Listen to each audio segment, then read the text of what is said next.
Nah, perlu diketahui bahwasanya yang namanya bulan suci Ramadan atau pergantian hari dalam kalender Hijriyah ini berbeda dengan kalender Syamsiyah.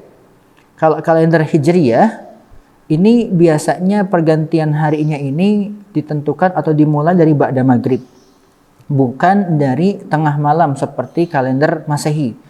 Kalau kalender Masehi mungkin jam 00.01 itu sudah ganti tanggal. Tapi kalau misalkan dalam kalender Hijriyah, ini pergantiannya itu awalnya adalah ba'da maghrib. Itulah kenapa kalau misalkan besok itu mulai puasa 1 Ramadan, maka malam ini sudah tarawih. Kenapa? Karena malam ini sudah masuk 1 Ramadan, diawali dari ba'da maghrib. Begitu pula kalau misalkan besoknya adalah hari raya, maka malam ini tidak tarawih lagi. Kenapa? Karena malam ini sudah masuk 1 Syawal. Puasa sebenarnya cuma 2 ya. Yang pertama itu niat, yang kedua itu adalah menahan diri dari segala hal yang membatalkan puasa, dimulai dari subuh sampai dengan maghrib. Nah, niat ini sendiri ulama memang berbeda pendapat. Apakah harus dilaksanakan setiap harinya atau setiap malamnya sebelum kita mulai berpuasa, atau boleh untuk satu niat untuk 1 bulan full gitu. Saya niat puasa Ramadan sebulan gitu. Ada yang membolehkan memang. Cuma setahu saya pendapat yang paling kuat adalah ketika kita ini berniat untuk setiap harinya. Setiap hari kita berniat sebelum subuh, makanya niat itu boleh dilaksanakan ketika waktu sahur, atau mungkin ketika tahajud. Niat juga boleh dilaksanakan ketika tarawih, atau bahkan niat itu boleh dilaksanakan ketika kita berbuka, berniat untuk berpuasa esok harinya lagi dimulai dari subuh itu diperbolehkan.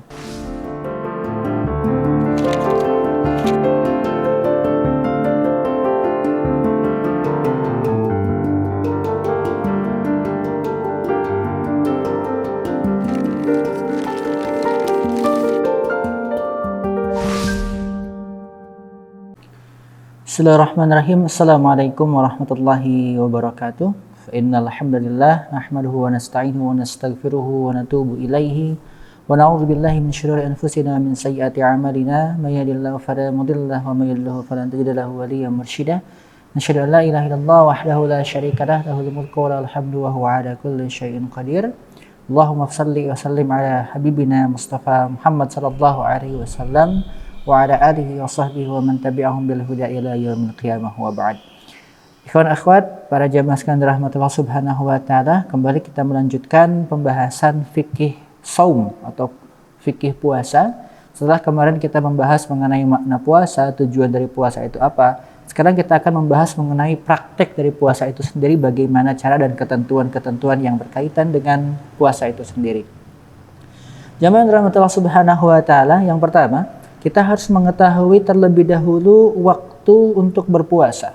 Sebagaimana Allah Subhanahu wa taala tentukan untuk kita bahwa berpuasa itu di bulan Ramadan. Setelah Allah Subhanahu wa taala berfirman, "Ya ayyuhalladzina amanu kutiba 'alaikumusiyam kama kutiba 'alal ladzina min qablikum la'allakum tattaqun." Dua ayat setelahnya Allah Subhanahu wa taala berfirman, "Syahrul Ramadan alladzi unzila fihi al-Qur'an hudal linnasi wa bayyinatin minal huda wal furqan faman syahida minkum asy-syahra falyasumhu." Maka kita diperintahkan untuk berpuasa di bulan Ramadan. Dan mungkin sebagian kita sudah mengetahui bahwa awal penentuan Ramadan itu biasanya dilakukan atau ditentukan dengan melihat hilal. Artinya lewat pengamatan yang disebut dengan ru'yah. Ada juga yang menggunakan metode hisab. Tidak jadi masalah. Masing-masing mempunyai dasar dan masing-masing mempunyai dalilnya.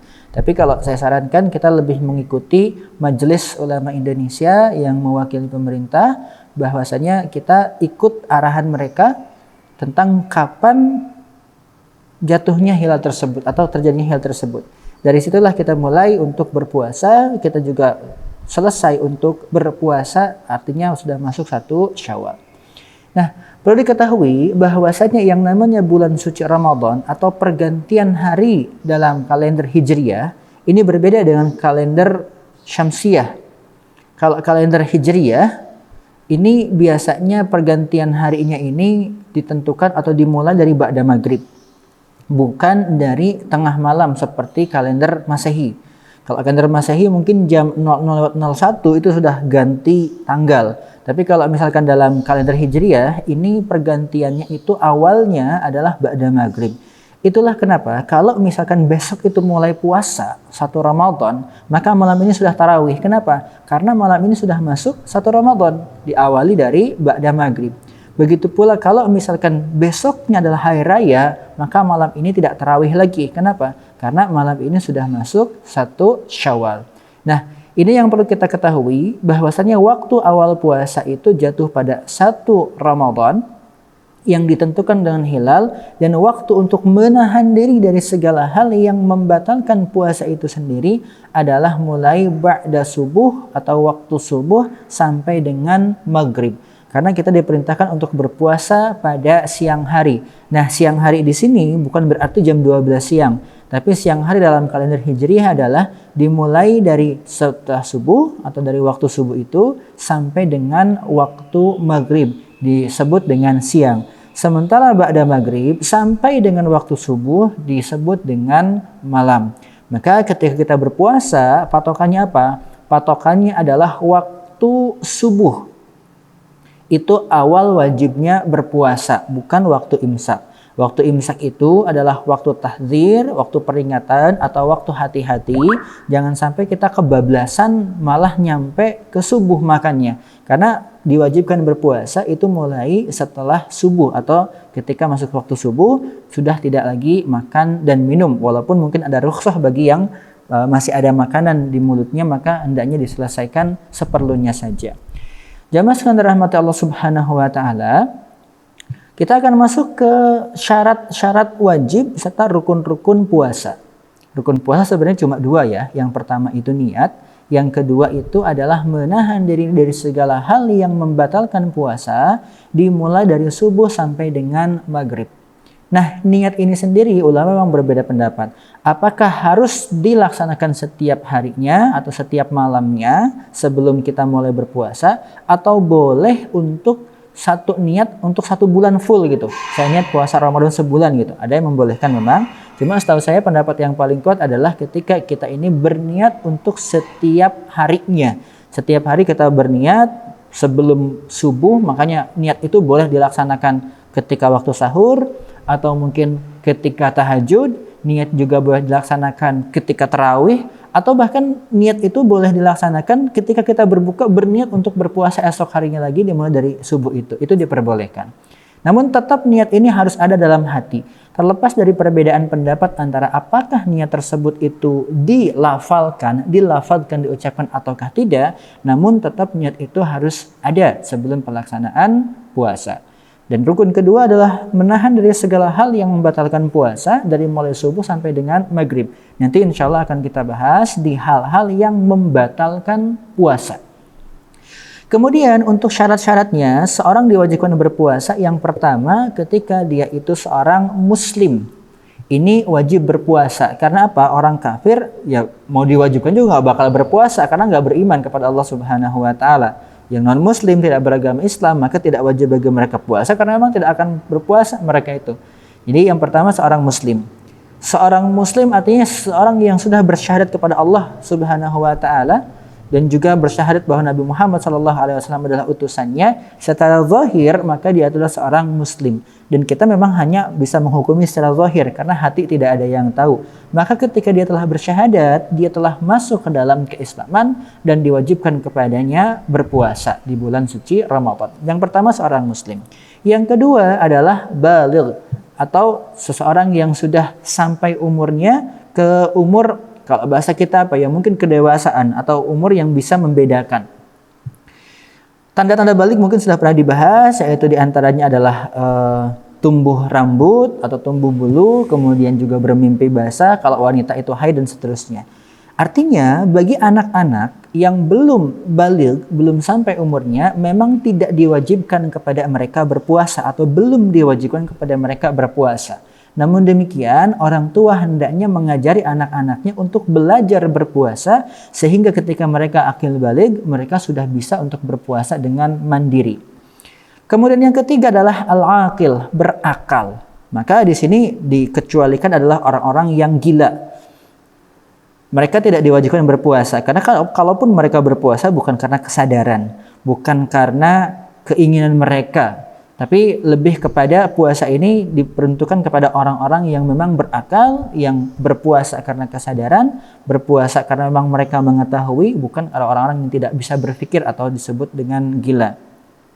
Kemudian yang keempat adalah al-qudratu al-siyam. Mereka itu mampu untuk berpuasa. Karena bisa jadi ada orang, dia itu muslim, sudah balik juga, tapi kemudian dia berakal. Tapi kemudian yang keempat ini dia tidak mampu untuk berpuasa. Karena mungkin tidak mampu karena keadaan, atau memang karena memang dia itu tidak diperbolehkan untuk berpuasa. Contoh yang tidak diperbolehkan untuk berpuasa adalah orang yang haid atau yang nifas gitu ya, maka tidak diperbolehkan untuk berpuasa. Atau memang mereka secara kemampuan tidak mampu untuk melaksanakan puasa, seperti orang yang sudah sangat sepuh. Ketika berpuasa dapat membahayakan kesehatan. Atau mungkin orang yang sedang sakit parah. Ketika berpuasa justru mungkin nggak sembuh-sembuh. Atau orang yang hamil maupun menyusui, ketika mereka itu khawatir entah untuk dirinya ataupun untuk bayi atau keduanya, maka mereka diperbolehkan untuk tidak berpuasa.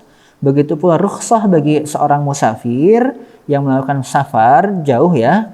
Kalau dalam mazhab Syafi'i kurang lebih sekitar 87 km jarak minimal, jarak tempuh dari tempat A ke tempat tujuan, itu diperbolehkan untuk berbuka. Walaupun wa antasumu khairul lakum. Ketika masih sanggup berpuasa, maka lebih baik lagi untuk meneruskan puasanya.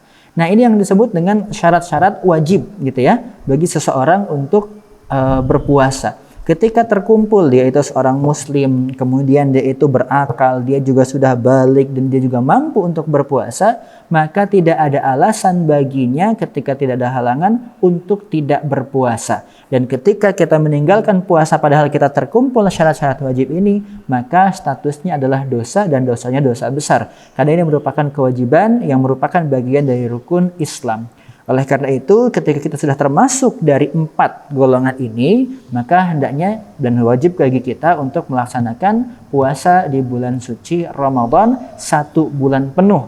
Entah 1 bulannya itu 29 atau 30 hari, nanti ditentukan akhirnya lewat ru'yatul hilal ataupun hisab, maka kita wajib berpuasa, tidak boleh batal tanpa alasan yang diterima oleh syariat. Nah, nanti sesi selanjutnya kita akan bahas mengenai apa saja sih yang bisa membatalkan puasa, serta apa saja yang bisa membatalkan pahala puasa, dan sunnah-sunnahnya apa, serta hal-hal yang diperbolehkan apa, yang dimakruhkan apa. Itu insya Allah kita akan lanjutkan di pertemuan atau di sesi berikutnya. Assalamualaikum warahmatullahi wabarakatuh.